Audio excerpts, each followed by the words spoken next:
Welcome. It's good to have you here. My name is Shauna McGrath. I'm a counseling astrologer, and I'm going to share the astrology of this week with you. First, before we start, I'd like to check in with you and see what you would most like to get out of our time here during this video. Leave me a comment and let me know what you would most like to get out of this time or how I can be most helpful to you. So this is a forecast for the week of August 31st through September 6th. We'll talk about, of course, the full moon in Pisces that's happening on Tuesday. We also have aspects involving Venus and Saturn. It's actually Venus aspecting Saturn and Mars. We'll talk about, which is a little bit challenging, but we'll talk about it. We'll also talk about Mercury making an aspect to Saturn, Pluto, and then moving into a different sign, and we'll talk about the Sun trine Uranus as well. So let's start with Venus-Saturn, because that is the most challenging aspect, the most challenging energy this month, and I want to let you know what that might look like and how to channel the energy. So Venus, of course, is about relationship. It's about the way that we connect with each other, the way that we attach, and the things that we find attractive without even realizing it. And Saturn, so Venus is currently in the sign of Cancer.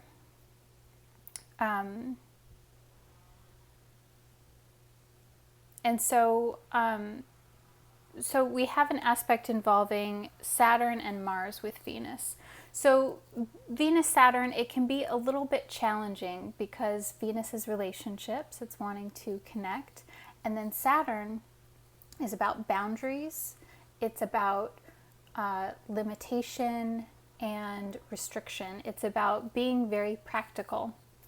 And so when we have Venus-Saturn, it's this feeling like you can't get away with things. You can't take shortcuts. And what I find when someone has a Saturn aspect to their Venus in their birth chart, this is it's more of a personal impact. And so oftentimes what happens is they become very aware of the relationship dynamics. This is romantic and platonic, or even, business relationships that are not working for them. So if there's anything that has been bothering you or is not really good for you, that's going to come to light this week. And these are hard aspects, so it's going to require action from you. It's going to be something that you can't ignore. And so maybe there's something that when I'm talking about this, you're already thinking of it. You're like, oh yeah, that thing. And it can be a behavior pattern that you have around connecting to people. It can be specific relationships in general. So what I would suggest, the other piece of this too, is that Venus-Saturn can also manifest as where there's a person who is in an advisory kind of role. So maybe someone that you're studying with. Saturn is experience and wisdom and the teacher in a certain way. Jupiter is the archetype of the teacher, but Saturn is sort of like it has a paternal kind of energy to it as well. So that could be something as well. If there's someone that you are studying with or that is in an authoritarian kind of role for you, that could be work as well. So what I would say with this is a good time to be very clear about what works and what doesn't work in your relationships. What kinds of ways of connecting works and doesn't work for you. So this is not a time to make let's see. let me break that down. So I was going to say it's not a time to make compromises, but I want to reword that. So this is not a time to make inner compromises. So this is a time to stay very clear on what works for you, what doesn't work for you, like integrity. So we want to maintain that. At the same time, it is about making compromises with other people. So I think that there's a little bit of both here. There's this importance around being very clear on what your non-negotiables are. And then how do you marry that? How do you blend that with other people and their wishes and desires and even their non-negotiables? Now, sometimes it's, you can't find a common meeting ground. That being said, it's usually possible to find that common meeting ground. It just requires a little bit of communication, and we have some help with Mercury this week as well, which I'll talk about. So the other piece of this is that Venus will move into Leo. So that's a shift in the relational focus kind of energy. So that happens after this aspect. All of that to say that relationship topics are big this week. So I want you to really be thinking about what it is that is most important to you and where to pick and choose what it is that you really want, and then other things where you can compromise. And then when Venus moves into Leo, this is a much lighter energy, not only because Leo is a playful and expressive energy, but also Venus will no longer be an aspect to Mars and Saturn, which is a little bit of a challenging spot. So I'm going to take a sip of coffee, and I wonder how that resonates with you. What comes to mind? What's present for you around relationships and boundaries, authenticity?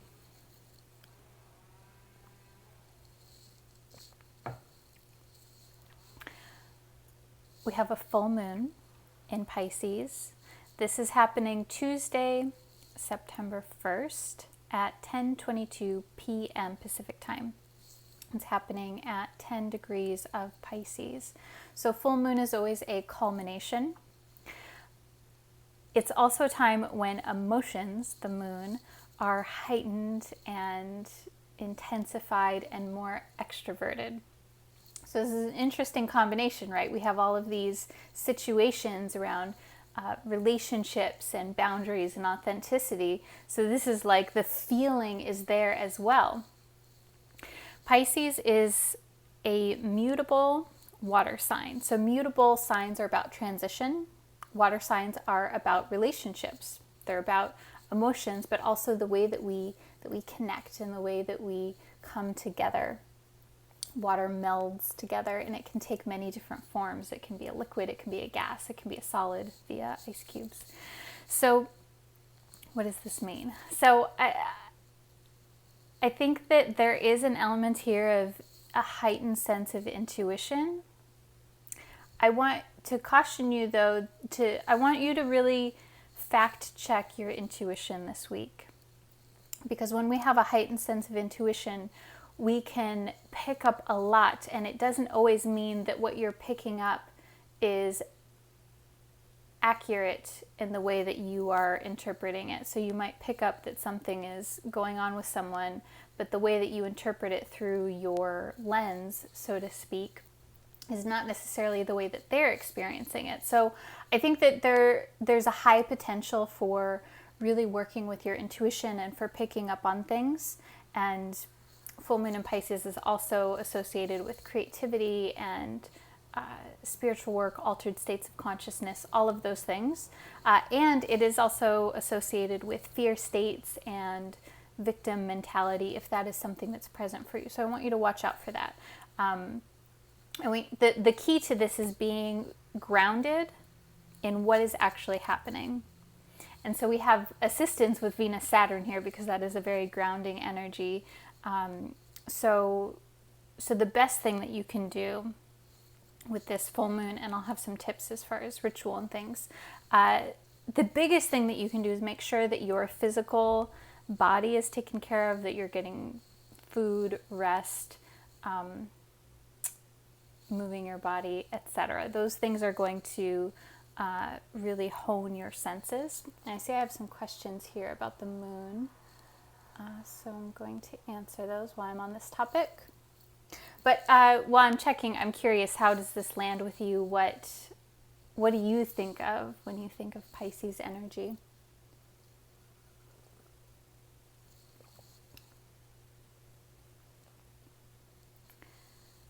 So one of our listeners asks, any rituals or practices you recommend for the full moon?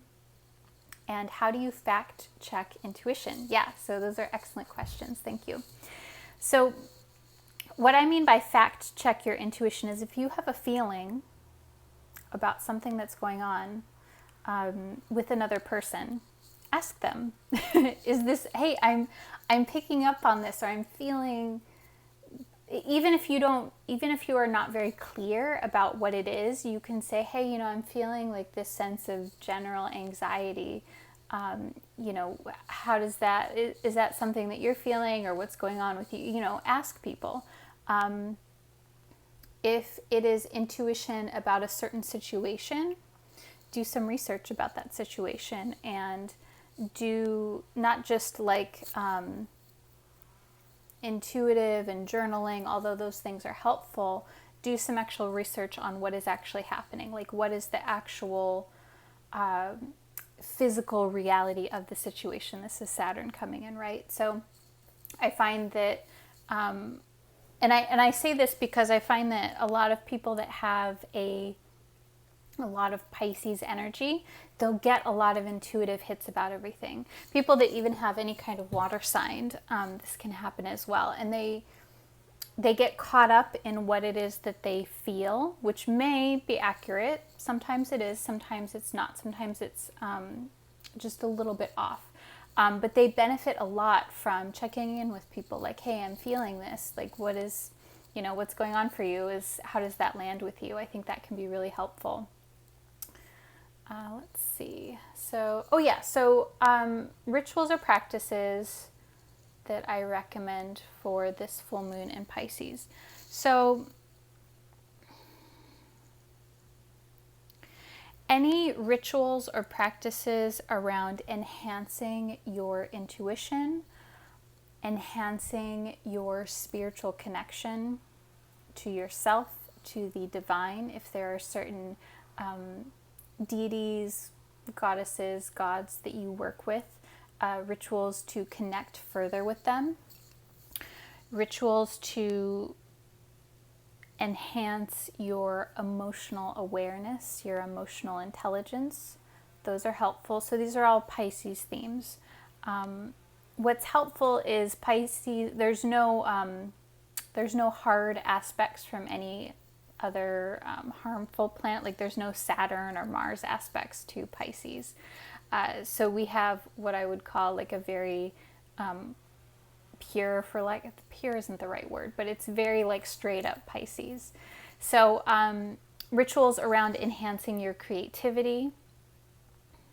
If you're an artist, or a creative worker, or even someone who does healing, helping kind of work, and that can be anything from doing energy work to being a nurse, physical therapist, yoga instructor. Those are all helping healing fields. Therapy, if you're a therapist. Doing work around enhancing your abilities as a healer. Any kind of rituals that are geared towards that, or guided meditations that are geared towards that. So I hope that is helpful. I think that it can be very helpful to do rituals at the time of the full moon. So, okay. Let's see. Alyssa says, Pisces energy right now for me is getting deep into the thought of the future, the right relationship, dreaming of the perfect person, but being blind to those swimming next to you. Ooh, yeah, that's good imagery. Astro Weather Lady says, finding the balance of illusion and reality with Pisces Virgo axis. Yeah, that's a good interpretation.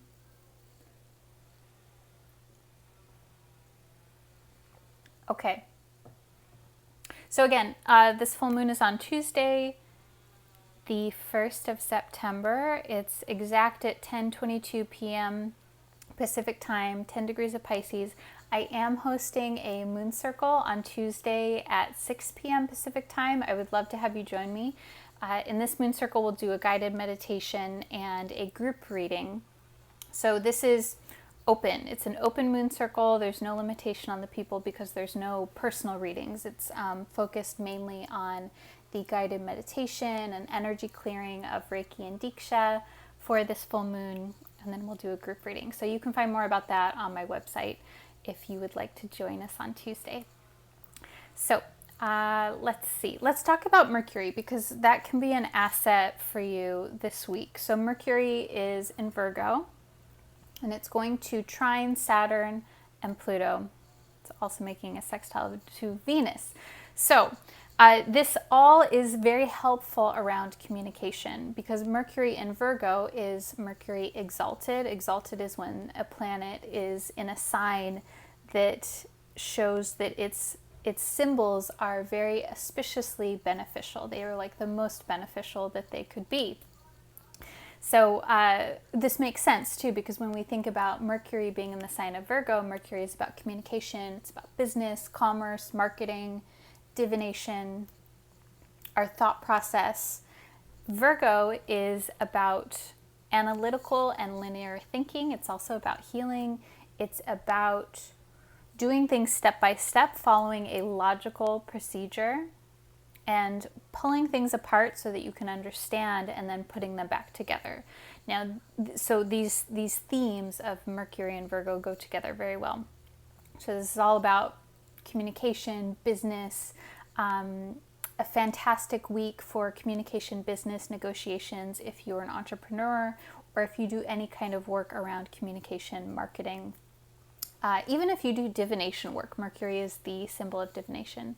So this trine to Mercury, or this trine to Saturn, means that there is a very strong ability to concentrate. There's an ability to concentrate and to get writing, research, and any kind of analytical work done very thoroughly.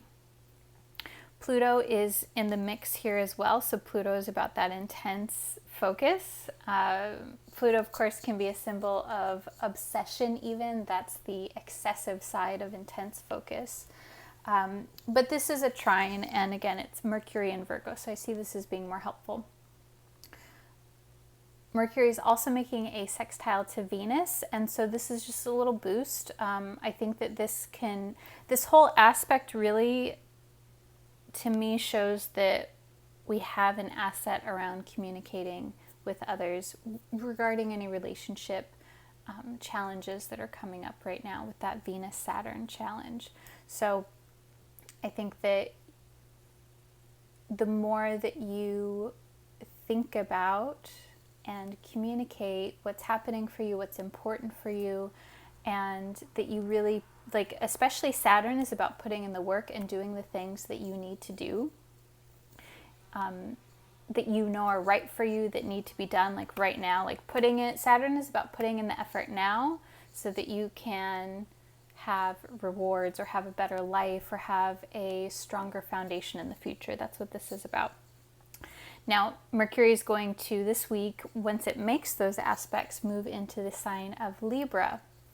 So Mercury in Libra is a very different energy. It's more passive or diplomatic kind of communication, whereas Mercury in Virgo before then is very direct. So I would say, use that energy, be direct, of course be kind, but be direct and use this focus. Again, this is great for any kind of like business work, marketing, negotiations, putting together contracts, putting together business deals can be very helpful. The last aspect that we'll talk about today is the Sun trine Uranus. So this is also a helpful aspect. The Sun is about our ego, our identity, will. It is your personal personality, the way, like that special thing that only you have that is inside of you. And so that is making a helpful aspect to Uranus. Uranus is about change, unexpected change, and it shows, when it's Sun Uranus like this, it shows a desire for freedom, for more free, unencumbered living. So I think so this is good for exploring new possibilities, for trying new things, for a certain element of self-reinvention. So if there's something new that you want to try, this is a great week for it as well. And let's see, I'm going to check the comments here. So Ethel says, I'm a Scorpio, water sign, and very deep. Yes. When it comes to intuition, sometimes I doubt myself because I question whether it's real intuition or traumas from the past coming to mess with me. Yeah, so that is very, thank you for saying that. That's a very common, it's very common, especially for people that have Scorpio energy or a water moon, or simply, I find too, simply, regardless of your astrology, if you are a highly sensitive person, you tend to have a very high, very sensitive, intuitive capability. And so this can happen where it's like, is it your intuition, or is it fear or lingerings from a past situation? And things like this is where the fact checking of your intuition comes in very handy. We can't always get all of the facts right. But what I usually recommend when I'm doing a consultation with someone is we talk it out, and what I really look for is the language that a person is using. So if they are constantly drawing their intuition from specifically a previous experience, and if the current experience, like if the current actual events are different than that one, then it shows that maybe there's something going on there. And I also look at language that involves the terms always or never, like very stark, all or nothing kind of language. So if there's something where you have an intuition and it's like, oh, like this is this way because it's always like this, or I never blah blah blah, like that is like, those tell me that there is that something's being triggered that may not necessarily be an intuition. But again, I think that it requires a lot of reflection and really pulling things apart, because sometimes, life is complicated. So some of you might leave this video with more questions than answers, and that's very understandable because astrology is deep and complex. So with more time, I can show you how to experience a deeper understanding of yourself and find more harmonious ways of living and working. So if you would like to set up a consultation with me, you can send me an email, shaunamcgrath@gmail.com. You can also check out my website. I would love to have you for the Moon Circle on Tuesday. Until then, I am wishing you so much love and safety and comfort and health this week. Bye.